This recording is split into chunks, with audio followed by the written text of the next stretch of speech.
চৰকাৰী কৰ্মচাৰীসকলৰ বাবে জনাব বিচাৰিছোঁ এটা বৃহৎ সুখবৰ। অষ্টম কেন্দ্ৰীয় দৰমহা আয়োগক লৈ আহিছে এই সুখবৰ। কৰ্মচাৰীসকলৰ বহুকেইটা দাবী পূৰণ হৈছে। সকলো ধৰণৰ ভাত্তা বৃদ্ধি পাব আৰু সকলো স্তৰৰ কৰ্মচাৰী উপকৃত হ'ব।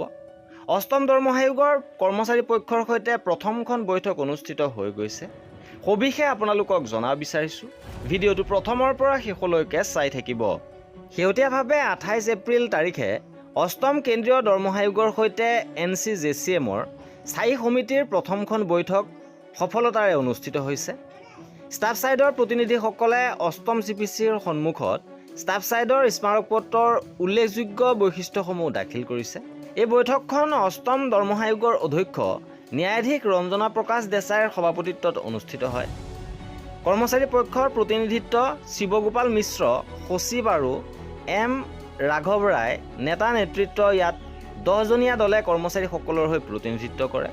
ইয়াৰ মূল দাবীসমূহ এনেধৰণৰ: সময়সীমা বৃদ্ধি, স্মাৰকপত্ৰ দাখিলৰ সময়ত 31 মে 2024লৈ বৃদ্ধি কৰিবলৈ অনুৰোধ জনোৱা হৈছে, যাতে সকলো কৰ্মচাৰী সংগঠনে ইয়াৰ প্ৰস্তুতি সম্পূৰ্ণ কৰিব পাৰে।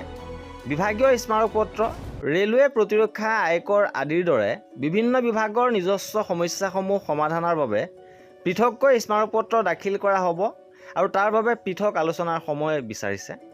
ইপিনে JCM আঁচনিৰ 60 বছৰ 2024 বৰ্ষটো JCM আঁচনিৰ হীৰক জয়ন্তী হিচাপে চিহ্নিত কৰি আয়োগৰ সৈতে নিয়মীয়া যোগাযোগ বজাই ৰখাৰ ওপৰত গুৰুত্ব দিয়া হৈছে। কৰ্মস্থল পৰিদৰ্শন, কৰ্মচাৰীসকলে কেনে কঠিন আৰু বিপদজনক পৰিস্থিতিত বিশেষকৈ ৰেল আৰু প্ৰতিৰক্ষা উদ্যোগত কাম কৰে সেয়া স্বচক্ষে চাবলৈ আয়োগক বিভিন্ন ক্ষেত্ৰ পৰিদৰ্শন কৰিবলৈ অনুৰোধ জনোৱা হৈছে। পেঞ্চন সম্পৰ্কীয় আপত্তি, আয়োগৰ কাৰ্য পৰিসৰত ব্যৱহাৰ কৰা ইউনিফাইড পেঞ্চন শব্দটোৰ ওপৰত কৰ্মচাৰী পক্ষই আপত্তি দৰ্শাইছে আৰু বৰ্তমানৰ পেঞ্চন ব্যৱস্থাৰ যুক্তিযুক্ততা দাঙি ধৰিছে।